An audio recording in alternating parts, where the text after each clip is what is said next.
Hey, welcome back to Revamp Design. This is Jess Brown, and I'm here to show you another email critique.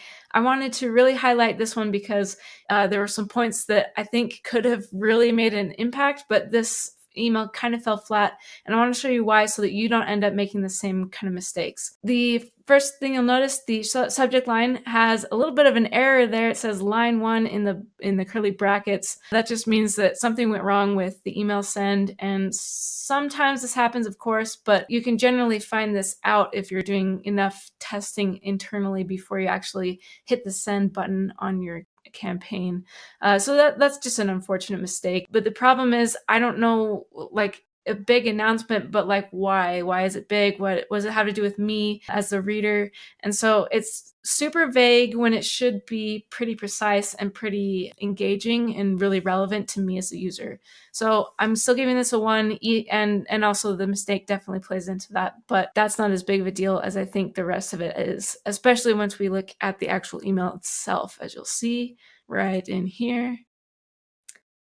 Now, I have changed the name and contact information of this specific person just to help kind of keep some things private. All right, so the first thing we see is this huge, once again, big announcement, but we don't know what the announcement is or what it has to do with me, what it has to do with the company that is sending me this email. So we're still super vague, and that's part of why the hierarchy is only going to be a score of 2, because this is the first thing we see, but it still gives us no context to what the actual message is. I'm still completely in the dark on what's happening here. It is nice and big. It does definitely draw the attention, so that's why it's a 2. Here's the first look, the first thing I see, and then I move down in here and I see this pretty large headline, and then we've got the body text there. So that's good that there's some hierarchy. There's the most important thing that really draws the eye, and then there's a couple of little bite-sized chunks, but again, the hierarchy can be improved by actually making it significant, especially with the design of this huge first read.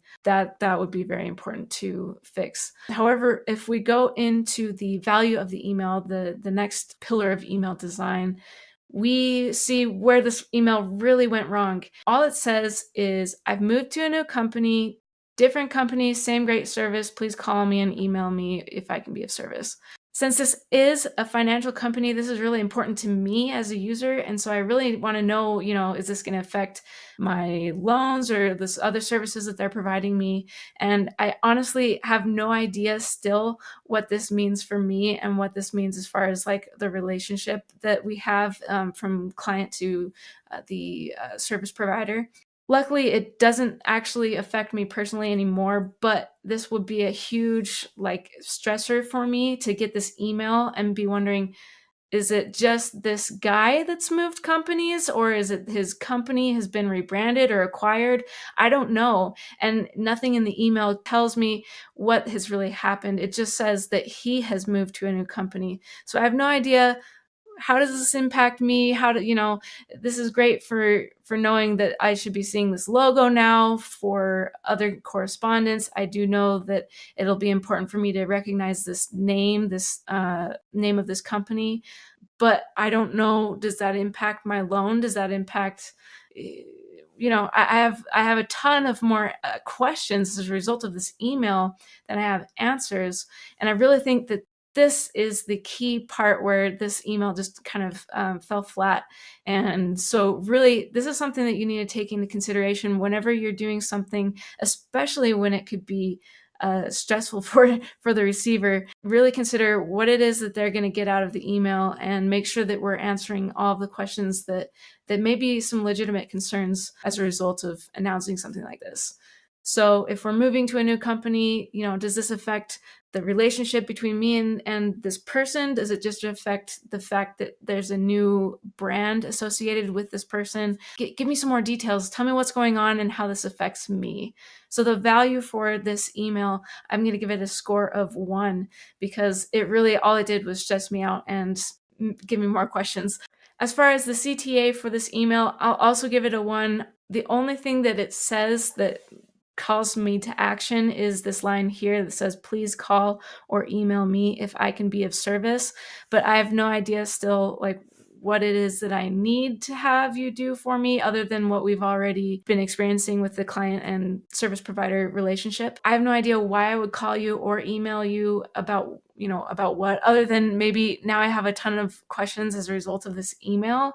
And so that may be a motivation for this, but I really don't think that's a successful call to action for this email. Something that could have been better would be send me to a landing page that kind of explains more about what this process is, this change, how it impacts me as the client, and anything else that could maybe clarify what this email is about, what this announcement is about.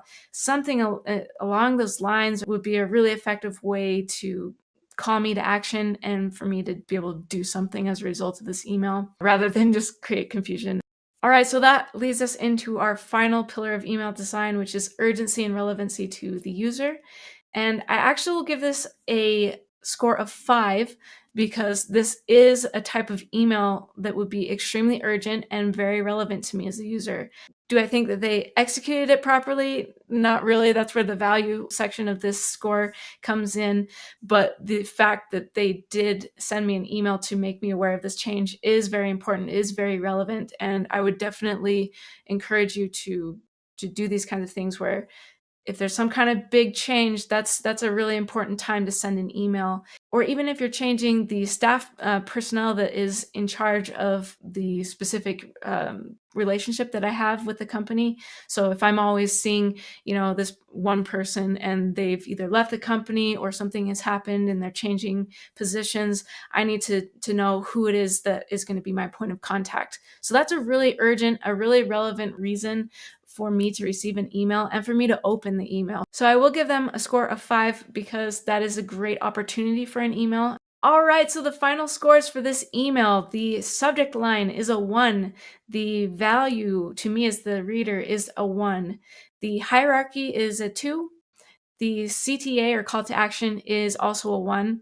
And the urgency or relevancy is a 5. And so that brings us to a total score of 10 out of 25. So I hope by taking a look at this email, you've been able to identify some things that you can improve in your emails as well. If you need any help at all with your email design or strategy, feel free to send me an email at jess@revamp-design.com and I'll be happy to help you out. I'll see you in the next video. Thanks so much.